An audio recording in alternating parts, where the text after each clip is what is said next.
were first introduced in Star Trek The Next Generation in the episode Q-Who in the second season. These cybernetic beings native to the Delta Quadrant are an aggressive hive mind, powered by the pursuit of perfection, assimilating individuals, technologies, and entire civilizations. Originally conceived of as a race of insects, this is how the Borg were created. Multiple sources have been posited for the origins of the Borg, and were melded into the creation first introduced in Q-Who.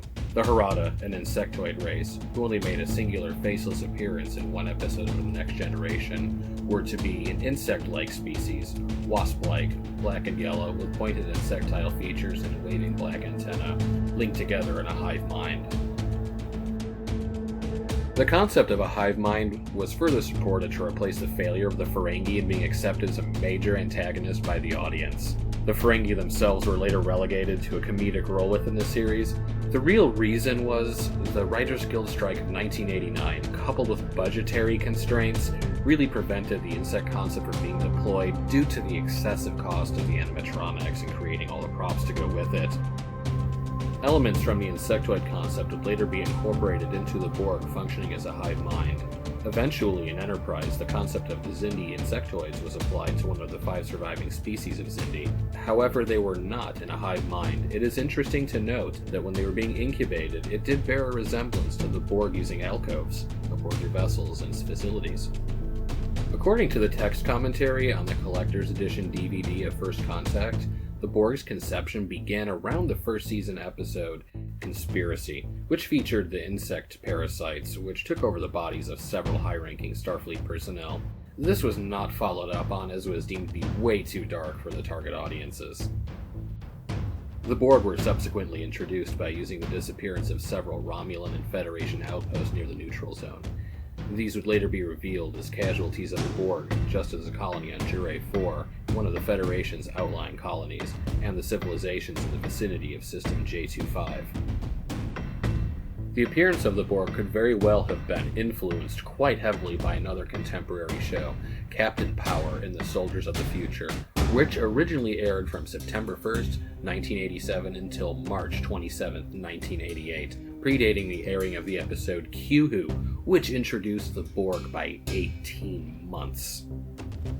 This came as a shock to me when researching this because most people hadn't heard of Captain Power as of 2020. I first noticed this when doing the research when I was watching an episode of the Oddity Archive on YouTube featuring VHS video games, and there was one toy that had Lord Dredd on it, and I had to do a double take and freeze the picture and go, "Oh my goodness! Is that a Borg drone in the driver's seat?" Which prompted me to go research this, which ultimately led to the planning of this episode. Lord Dredd, aka Lyman Taggart's life was saved by Overmind, the supercomputer AI, which had implanted numerous cybernetic implants into his body. Subsequently, he christens himself Lord Dredd. Very clearly, he resembles your standard Borg drone as they appeared in the Next Generation era. The eyepiece, the body armor, a prosthetic arm, although his appearance appears to be influenced by that of Darth Vader's quite a bit too. The supercomputer AI Overmind was in control of Earth's machine military forces. Now connected to Dr. Taggart, he is influenced by Overmind, and he becomes enamored with the perfection of machines, and believes that the merging of man and machine is the next stage of evolution. Now this lines up with the Borg belief that assimilating beings into their collective will make them perfect.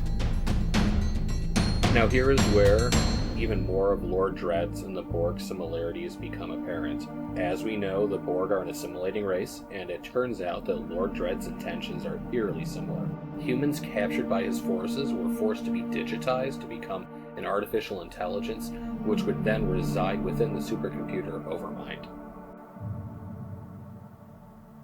Thank you so much for joining Joe and I on the second season of OnSubspace. We hope you enjoyed the first episode of the Borg Compendium. The next episode in the series is going to be the Borg costume design. We look forward to seeing you next time. If you haven't subscribed to our channel yet, please do, and give us a like if you found this video interesting. Thank you so much, and live long and prosper.